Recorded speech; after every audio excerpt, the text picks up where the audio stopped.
ጤና ይስጥልኝ አድማጮቻችን፣ ተመልካቾቻችን እንደምን አላችሁ? እንደምን ሰነበታችሁ? ግርማ ካሳ ነኝ። ይህ ዋሜራ ነው።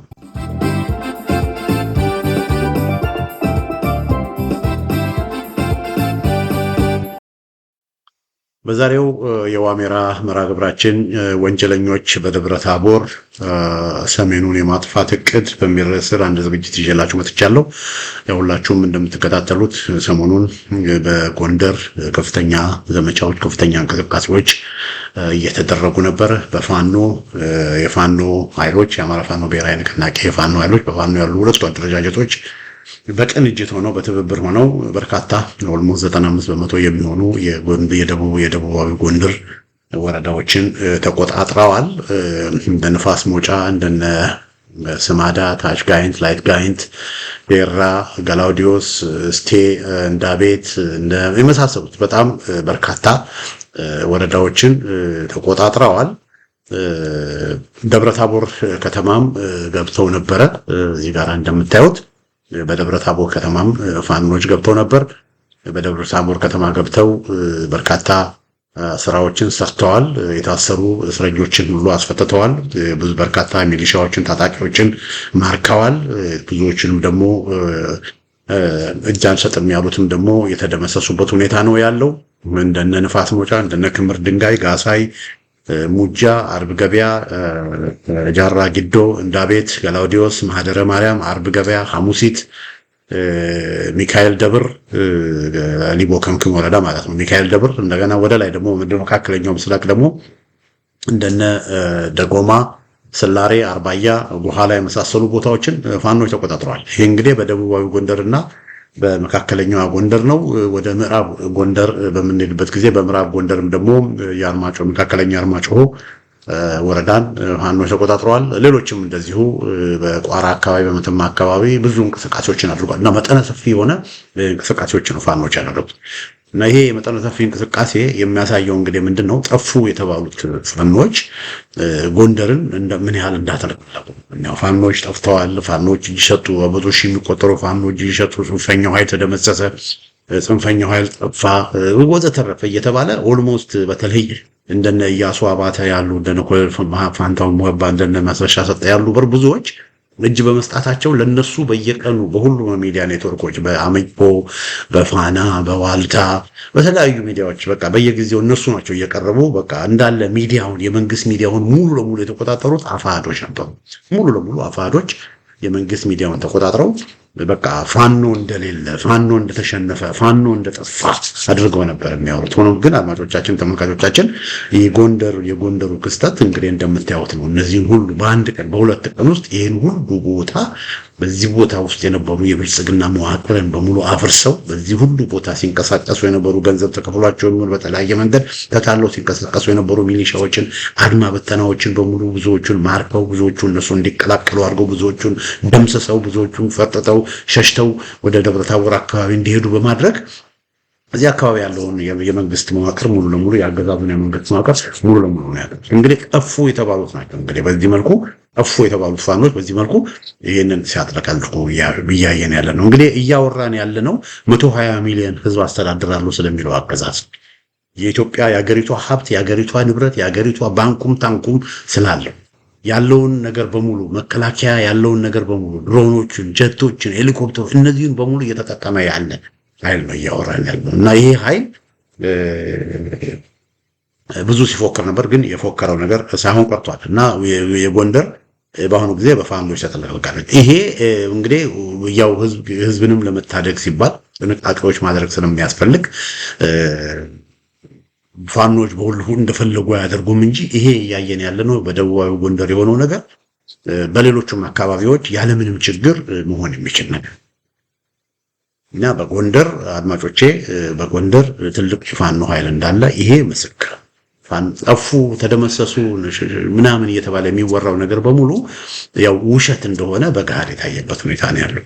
በተለይ በፋኖ ላይ የብልጽግናን ፕሮፓጋንዳ እየሰማን የአገዛዙን ፕሮፓጋንዳ እየሰማን የተለያዩ ሰዎች ጸረ ፋኖ የሆኑ ሰዎች የሚናገሩትን ፕሮፓጋንዳ እየሰማን በፋኖ ላይ ድንገት ከእውቀት ያለውን ነባራዊ ሁኔታ ሜዳ ላይ ያለውን ነባራዊ ሁኔታ ካለማወቃችን የተነሳ በፋኖ ላይ ያነሰ አመለካከት ያለን ሰዎች እንግዲህ ይሄው ማስረጃው ይህንንም ደግሞ አገዛዙ አምኗል። አገዛዙም በመግለጫ ሁሉ ወጥተው ፋኖች ደብረ ታቦር ከተማ ሁሉ ፋኖች እንደገቡ አገዛዙ ያመነበት ሁኔታ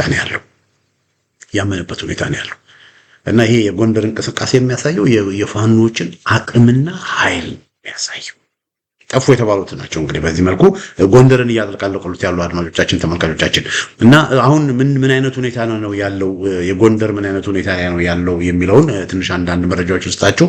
እሱ ምንድነው አሁንም ፋኖች በብዙ ቦታ ብዙ ወረዳዎችን እንደተቆጣጠሩ ነው። ደብረ ታቦር ከተማ አገዛዙ ደብረ ታቦር ከተማ ውስጥ ፋኖች ገብተዋል። ፋኖች ደብረ ታቦር ከተማን ተቆጣጠሩ ብለን አልዘገንም። ሙሉ ለሙሉ ፋኖች ደብረ ታቦር ከተማን አልተቆጣጠሩም አልተቆጣጠሩም። ምንድነው የሆነው? ደብረ ታቦር ከተማ ውስጥ ፋኖች ገቡ። ደብረ ታቦር ከተማ ትልቅ ከተማ ናት። የዞኑ ዋና ከተማ ናት። በጣም ጥቅጥቅ ያለች ከተማ ናት። ብዙ ህዝብ የሚኖርበት ከተማ ነው። እዛ ከገባው በኋላ ቁልፍ ቦታ የሆኑትን ቦታዎች በመቆጣጠር ትላልቅ ምሽጎችን በመደርመስ የወታደራዊ ካምፕ የአድማ በተና የመከላከያ ካምፕ የነበሩትን ሁሉ ምሽግ የነበረባቸውን በሙሉ በመስበር በርካታ መሳሪያዎችን፣ በርካታ ተተኳሾችን፣ በርካታ ትጥቆችን፣ በርካታ አክሽኖችን ፋኖች በቁጥጥር ስር አድርገዋል። እንዳልኩት እስረኞችንም ደግሞ እንደዚሁ በብዙ ሺህ የሚቆጠሩ እስረኞችንም አስፈትተዋል። እዛ ከተማ ውስጥ የነበሩ ለብልጽግና ሲሰሩ የነበሩ የአማራ ሚሊሻዎችን አድማ በተናዎችን ሁሉ በቁጥጥር ስር አድርገዋል እና እዛ አካባቢ የነበረውን የአገዛዙን ኃይል ሙሉ ለሙሉ ምን አድርገውታል ማለት ሰብረውታል። እና ያ ከሆነ በኋላ ምንድነው የሆነው? አድማጮቼ፣ ተመልካቾቼ የናረጋ የአማራ ብልጽግናዎች ምንድነው ያደረጉት? እዛ አካባቢ የውሃት ሰዎች ከፋኖ ጋር ይሰራሉ የሚል በጣም በፈጠራ ላይ የተመሰረተ ከፍተኛ ፕሮፓጋንዳ ሲነዛ ነበር እና በዚህ ምክንያት ተታለው የተወሰኑ ሚሊሻዎችና አድማ በታኞች ተታለው በብአዴን ፕሮፓጋንዳ ተታለው የተወሰኑት በብአዴን ፕሮፓጋንዳ ተታለው ከህወሓት ጋር ከሚሰራ ኃይል ጋር አንሰራ በሚል አንዳንድ ውጊያዎች አድርገዋል። እና በዚህ ምክንያት በከተማ ውስጥ ውጊያዎች ነበሩ። ያንን ተከትሎ እነሱን ለማገዝ አገዛዙ የጦር ጀቶችና የድሮን ጥቃቶችን በደብረ ታቦር ከተማ ውስጥ ፈጽሟል።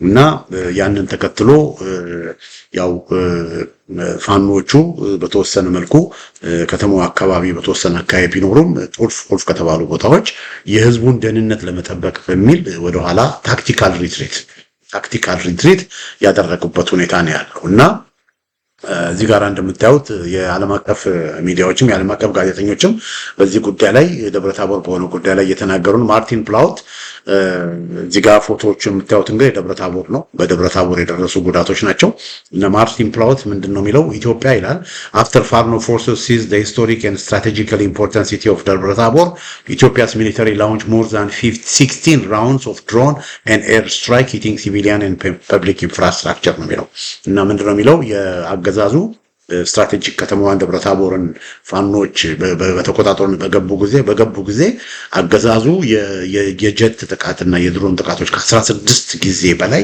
የጀትና የድሮን ጥቃቶችን በደብረታቦር ከተማ በማድረግ ንጹሃን ዜጎች ላይ እና የህዝብ መገልገያ ንብረቶች ላይ ውድመት እንደደረሰ ነው ይሄን ማርቲን ፕላውት የዘገበው እና ይሄ እንግዲህ አድማጮቼ፣ ተመልካቾቼ እንግዲህ ተመልከቱ። አሁን ይሄ የሚያሳየው የአብይ አህመድ አገዛዝ በብዙ ቦታ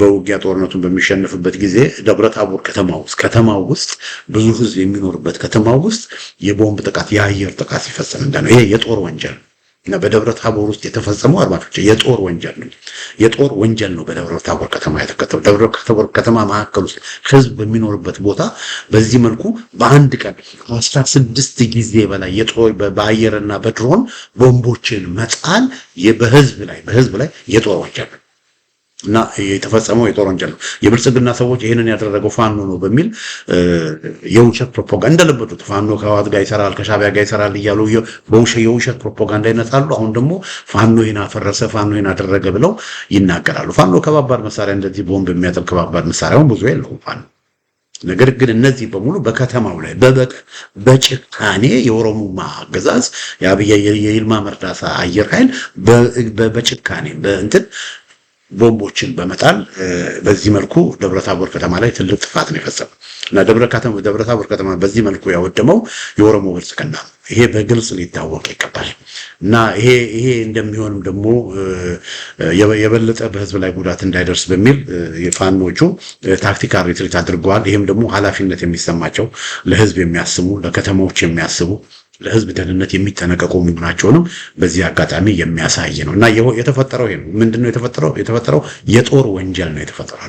ተመልካቾች ይሄ የጦር ወንጀል አይገርማችሁ? ከህወሓት ጋር ብዙ ጊዜ ውጊያ ተደርጓል።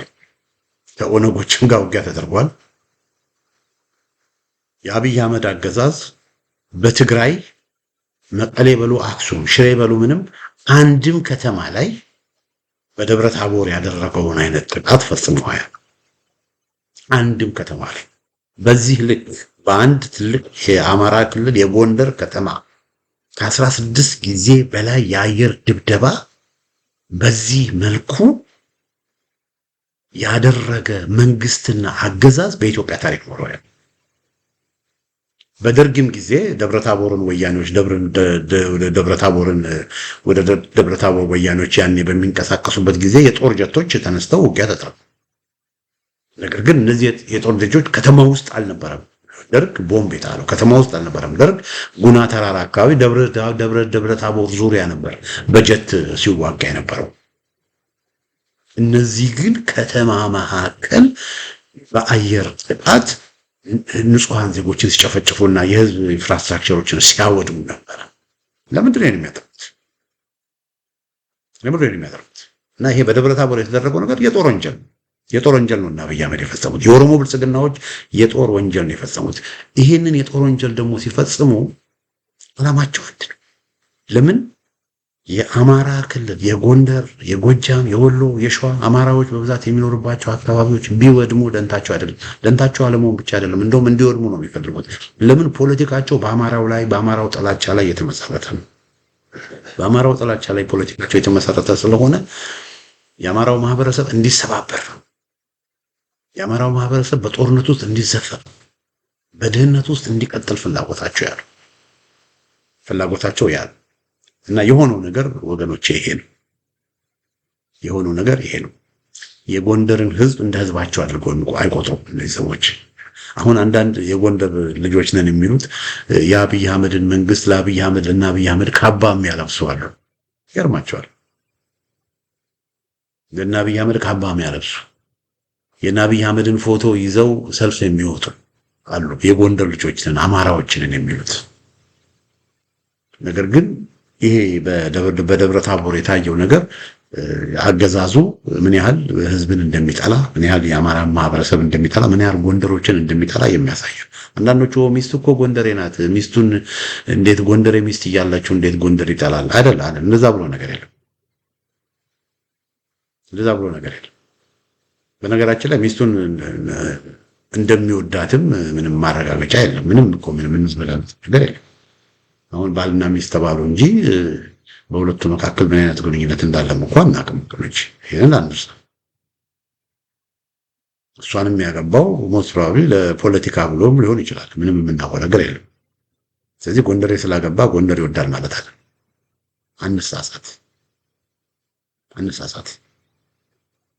ስለዚህ ይሄ ሰው የጎንደርን ህዝብ ጎንደሬን ቢወድ ኖሮ የጎንደርን ትልቅ ከተማ ደብረታቦርን በዚህ መልኩ ከተማ መካከል ድሮኖችና የአየር ጥቃቶች አይፈጽሙም ነበር። አያውን ፈርቶ ወደዋለው ማለት ነው። በአውደ ውጊያ ሲጋራ እንደምናየው በአውደ ውጊያ በብዙ ቦታ ፋኖች የብልጽግናን አገዛዝ የብልጽግናን ታጣቂዎች ሲያብረከርኩ ከተማ ላይ ቦምብ በመጣል ምን ይባላል እና እየሆነ ያለው ይሄ ነው። እና ደብረታቦር ከተማ በዚህ መልኩ በአገዛዙ ማለት አድማጮቻችን፣ ተመልካቾቻችን እንግዲህ የሆነው ነው። በዚህ ምክንያት ከደብረታቦር ከተማ ፋኖች ታክቲካል ሪትሪት አድርገዋል። ሆኖም ግን በአብዛኛው የደቡብ ጎንደር አካባቢዎች አሁንም ፋኖች በስፋት እየተንቀሳቀሱ ነው። አገዛዙ በመካናይዝድ ጦር በወለጋ አድርጎ በጎጃም አድርጎ በባህር ዳር አድርጎ ወደ ደብረታቦር ኃይል ለመላክ እየሞከረ ነው። እንደዚሁም በተመሳሳይ ሁኔታ ከወልዲያ ከነጋሸና ምናምን በደብረ ደቢት በኩል ኃይል ለማስገባት እየሞከረ ነው። ምናልባትም መካናይዝድ ጦር ይዞ እየመጣ ስለሆነ ከተሞችን እንዳይወድሙ እንደነ ንፋስ ሞጫ እንደነ ጋሳይ እንደነ ክምር ድንጋይ ያሉ ከተሞች እንዳይወድሙ ምናልባትም ፋኖች ከከተሞች ታክቲካል ሪትሪት ሊያደርጉ ይችላሉ እና በዋናው መንገድ መካናይዝድ የሆነ የአገዛዙ ጦር ወደ ደብረታቦር እየገባ ነው። እንግዲህ ከደብረታቦር የተወሰኑ ወጥተው ነበረ እና እነዚህ የተወሰኑት አልቀዋል የወጡት። ሆኖም ግን አሁን ተጨማሪ ኃይል ሞር በደብረታቦር እንዲገባ እያደረገ ነው እና ከዛ በኋላ የገባው ኃይል ምንድነው የሚያጋጥመው? የገባውን ኃይል ፋኖቹ ይመክቱታል ወይንስ ደግሞ ታክቲካል ሪትሪት አድርገው እንደገና ይሄንን ኃይል አስገብተው የሚመቱበት ስትራቴጂ ነድፈው ይንቀሳቀሳሉ? እሱን እንግዲህ እነሱ ናቸው የሚያውቁት። ሆኖም ግን ከዚህ የምንረዳው የፋኖ ኃይል በጎንደር ጠንካራ መሆኑን ኃይለኛ መሆኑን ነው የምንረዳው። ይሄ እንግዲህ በደቡብ ጎንደር ነው የምነግራችሁ። በአጠቃላይ በጎንደር ከወሰድን ብዙ ጊዜ በተደጋጋሚ ገልጬዋለሁ። በጎንደር ወደ 8 ኮሮች አሉ። 8 ኮሮች አሉ። እነዚህ ኮሮች በሁሉም የጎንደር ግዛት በሁሉም የጎንደር ክፍለ ሀገር ግዛት ተንሰራፍተው እየተንቀሳቀሱ ያሉ ናቸው።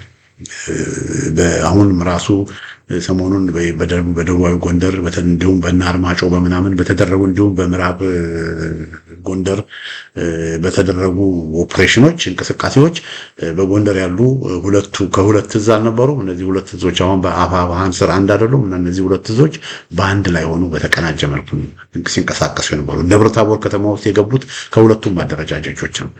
እና በጎንደር ፋኖች መካከል በፊት እርስ በርስ መናቆር፣ እርስ በርስ አለመናበብ፣ እርስ በርስ አንድነት አልነበረም። አሁን ግን በጎንደር ፋኖች መካከል ያለው አንድነት፣ ያለው መናበብ፣ ያለው መነቃቃት፣ ያለው የውጊያ ስሜት ልነግራችሁ አልችልም። አንድ የጎንደር ፋኖ አመራርን አነጋግሬ ነበረ እና ሲነግረኝ አቶ ጋሽ ግርማ ገና ምን አየህ ነው ያለኝ። ገና ብዙ ነገር ታያለህ ነው ያለኝ። እና ይሄ በጎንደር የተደረገው ጥቃት በጎንደር የተደረገው ኦፕሬሽን በጥንቃቄ በፕላን የተደረገ ኦፕሬሽን ነው። እርግጥ አንዳንድ ሰዎች ለምንድን ነው በጎንደር ይሄ ኦፕሬሽን በሚደረግበት ጊዜ በጎጃምም በወሎም በሌላም ቦታ ለምን ኦፕሬሽኖች አልተደረገም ብለው የሚጠይቁ ሰዎች አሉ። ያ የሆነበት የራሱ የሆነ ምክንያት አለው። ለምን ይሄ ኦፕሬሽንን ትሪገር ያደረገው አገዛዙ ከአንዳንድ አካባቢዎች ለቆ በሚወጣበት ጊዜ ያንን ኦፖርቹኒቲ መጠቀም ስላለባቸው ነው። ፋኖቹ ወዲያው ጎንደር ያሉት ኮማንደሮች ወዲያው ኦፕሬሽን የጀመሩት እና ያንንም ደግሞ አንዳንዴ ኦፖርቹኒቲ ሲመጣ አንዳንዴ ጥሩ እድል ሲመጣ ጥሩ እድልን መጠቀም ያስፈልጋል አይደል እንዴ? ስለዚህ ያ እድል በሚከፈትበት ጊዜ ወዲያው ያንን እድል በመጠቀም በአገዛዙ ላይ ከፍተኛ የሆነ ጉዳት አደረሱ። ያንን በማድረጋቸው በጣም ከፍተኛ የሆነ ድል ተቀዳጁ። የአማራ ብልጽግና የሚኒሻ የአድማ በተና የሚባሉ ነገር በሙሉ ተበታተነ እና በዚህ ጉዳይ ላይ እዛው ሎካሊ ያሉት በአካባቢ ያሉት የፋኖ ኮማንደሮች ያደረጉትና የወሰኑት ውሳኔ በጣም የሚደነቅ እንጂ በአፋብኃን በአማራ ፋኖ ብሔራዊ ንቅናቄ ወታደራዊ ኮማንድ መሰረት የተደረገ የቅንጅታዊ የሆነ ኦፕሬሽን አይደለም። በሸዋም እንደዚሁ በተመሳሳይ ሁኔታ የነበረው ሁኔታ እንዳጋጣሚ አገዛዙ ጥቃት ስለፈተ የግድ ያንን ጥቃት መመከት ስለነበረባቸው በሸዋ ያሉ ሁለቱ አደረጃጀቶች ባሉበት ቦታ በአገዛዙ የተከፈተውን ግዙፍ የሆነ ጥቃት በአስደማሚ ሁኔታ ከመመከት አልፈው በመልሶ ማጥቃት በርካታ ድሎችን ለመጎናጸፍ ችለዋል። ከዚህ በኋላ ግን የሚሆነው ነገር ምንድነው? በቅንጅት ነው የሚሰራው። በቅንጅት ስለሆነ የሚሰራው ይሄ የሚያሳየው ምንድነው? በዚህ መልኩ በጎንደር ያሉት ወይም ደቡባዊ ጎንደር ያሉት የተወሰኑ የፋኖ ኮሮች በዚህ መልኩ በዚህ ሁሉ ቦታ ያለውን የብልጽግና መዋቅር ካፈራረሱት ወደ 13 13 ወረዳዎች በሙሉ መቆጣጠር ከቻሉ እነ ደብረታቦርን ደግሞ አገዛዙ ለማስለቀቅ የድሮን ጥቃቶች እስከ ማድረስ በቀን 16 የድሮን ጥቃቶች እስከ ማድረግ ካደረሱት እንግዲህ በጎንደር ያለውን ኃይል እንግዲህ አስቡት። አሁን ይሄ በጎንደር ያለው ኃይል ጎጃም ካለው፣ ወሎ ካለው፣ ሸዋ ካለው ኃይል ጋር በቅንጅት በጣም ኮኦርዲኔትድ በሆነ መንገድ ቢንቀሳቀስ ምን ሊፈጠር እንደሚችል አስብ። ስለዚህ ይሄ የፋኖን ኃይል የሚያሳይ ነው። እንግዲህ አድማጮቼ የዛሬውን ዝግጅት ከማጠቃለል በፊት እንደገና ወደ ደብረታቦር ልሰዳችሁ በድጋሚ። አንዳንድ ሰዎች ተደጋገማለ ብለውኛል። አንዳንዴ መደጋገም ማለት ኢምፖርታንስ ማለት ነው። አንዳንድ ነገር ሲደጋገም ኤምፋሲስም ለመስጠት ነው፣ እንዳይረሳም ነው። እና እዚህ ጋር ለምን ዜና አይደለም የምናነበው፣ የፖለቲካል አናሊሲስ ትንታኔም ስለሆነ አንዳንድ ጭብጦችን እንደገና ደግሞ ሰዎች በደንብ እንዲይዙት ለማድረግ አንዳንዴ ነገሮችን መደጋገም ሊያስፈልግ ይችላል። ሪፒቲሽን ሳምታይምስ ሚንስ ኤምፋሲስ።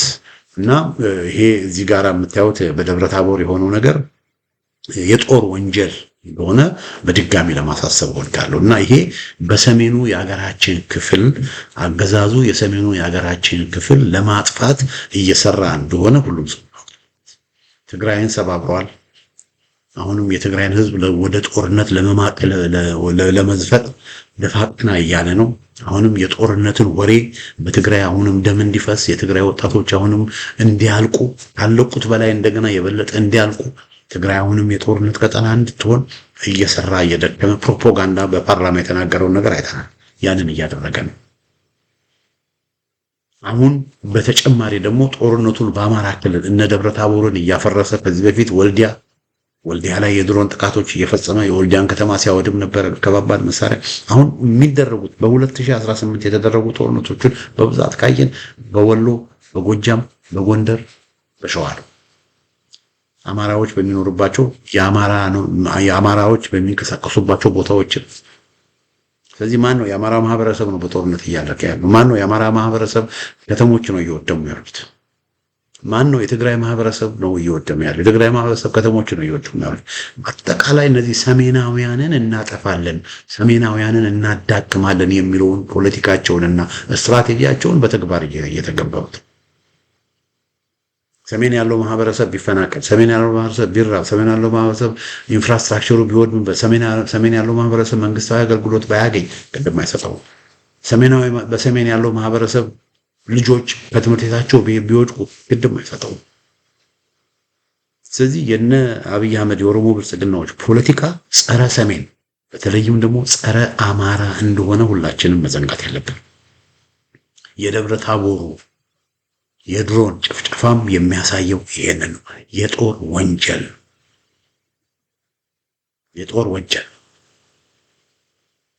ይሄንን የአብይ አህመድን የጦር ወንጀል ጀስቲፋይ ለማድረግ የምትሞክሩ ሰዎች ካላችሁ በተለይ አማራንን የምትሉ የጎንደር ልጆችንን የምትሉ ከተማዋ እንደዚህ በዚህ መልኩ እያወደመ የአማራ ክልልን የጦርነት ቀጠና እያደረገ ያለን አገዛዝ ለመደገፍ ደፍ የምትሉ ሰዎች ካላችሁ በጣም ታሳዝኑ ናቸው እና ሁሉን ነገር ይመዘገባል።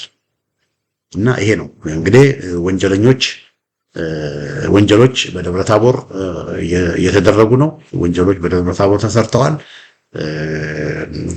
ሰሜኑን ደግሞ የማጥፋት አጀንዳ የኦሮሞ ብልጽግናዎች ሰሜኑን የማጥፋት አጀንዳ ቀጥሏል። ለምን? ሰሜኑ ሲጠፋ ነው እነሱ መሀል ሀገር ታላቋ ኦሮሚያ ሪፐብሊክ የሚሏትን ለመገንባት የሚችሉት። በተለይ የአማራው ማህበረሰብ ሲሰበር ነው። የትግራዩ ማህበረሰብ ሰብረናል ብለው ነው የሚያስቡት። የአማራው ማህበረሰብ ግን ለመስበር የአማራው ማህበረሰብ ግን አንገት ለማስደፋት የቻሉትን ሁሉ እያደረጉ ነው። ላለፉት 3 ዓመት ያንን እያደረጉ ነው።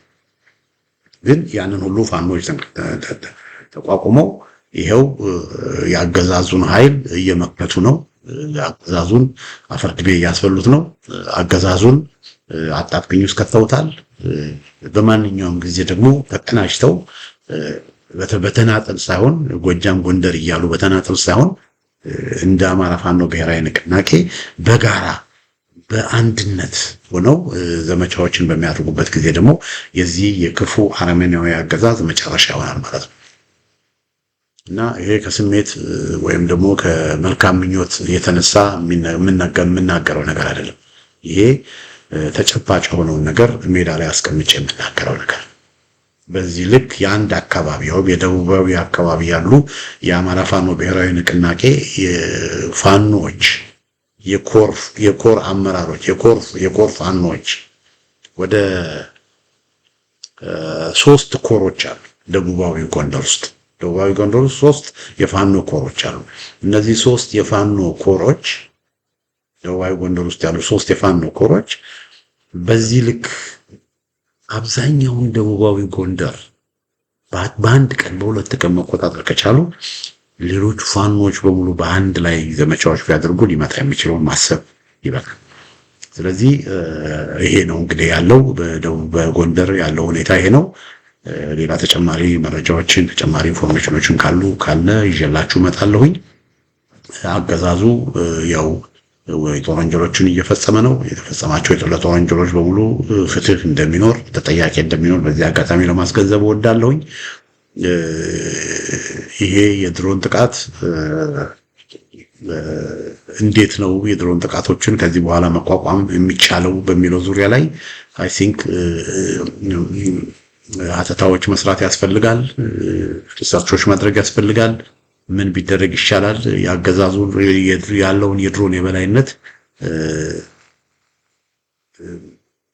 የበላይነቱን ተጠቅሞ የበለጠ ጉዳት እንዳያደርስ ምን ማድረግ ይቻላል? ምን ማድረግ ያስፈልጋል? በሚለው ዙሪያ ላይ የግድ ማሰብ ያስፈልጋል። ለዛም ደግሞ አስፈላጊውን የሆነ ምላሽ መስጠት ያስፈልጋል። ትልቁ ነገር ግን ምንድነው? ይሄ በዚህ ሳምንት የሆነው ነገር በሸዋ ያየነው ድል፣ በጎንደር ያየነው ድል፣ ከዚህ በፊትም ደግሞ በወልዲያ በወሎ ከመስከረም 14 እስከ መስከረም 30 የሳጅን አደማሊ ዘመቻ ጊዜ የታየው ድል፣ በተናጠል የታየው ድል የፋኖችን አቅም ፍንትው አድርጎ ያሳየና ያስመሰል እና አብዛኛው ኢትዮጵያዊ ይህን ፕሮግራም የምትከታተሉ ወገኖች እንግዲህ በማስረጃ ነው ነገሮችን አናላይዝ ማድረግ ያለብን፣ በስሜት ሳይሆን በማስረጃ። እና እነዚህ የ120 ሚሊዮን ህዝብ እመራለሁ የሚል ታንኩም ባንኩም የታጠቀ አገዛዝ በድሮን በዙ 23 በተለያየ መንገድ ያለውን ነገር በሙሉ እየተጠቀመ እየተዋጋ ያለን ኃይል በዚህ መልኩ መተው አሸንፈው ብዙ ወረዳዎችን እየተቆጣጠሩ መከላከያ በል አድማ በታኝ በል ሚሊሻ በል እነዛን ሁሉ እየማረኩ ትልቅ ወታደራዊ ውጤቶችን በየጊዜው እያስመዘገቡ መሆናቸው ምን ያህል ፋኖ ጠንካራ መሆኑን የሚያሳይ ነው። እንግዲህ ወንጀሎች በደብረ ታቦር የጦር ወንጀሎች በደብረ ታቦር ተሰርተዋል፣ ሰሜኑን የማጥፋት እቅድ በሚል ርዕስ እንደገና ደግሞ ጠፉ የተባሉት ግን ጎንደርን ያጥለቀለቁት ፋኖች በሚል ያዘጋጀው ዝግጅት ይሄን ይመስላል። በሌላ ጊዜ በተመሳሳይ ፕሮግራም እስክንገናኝ ደህና ሁኑ።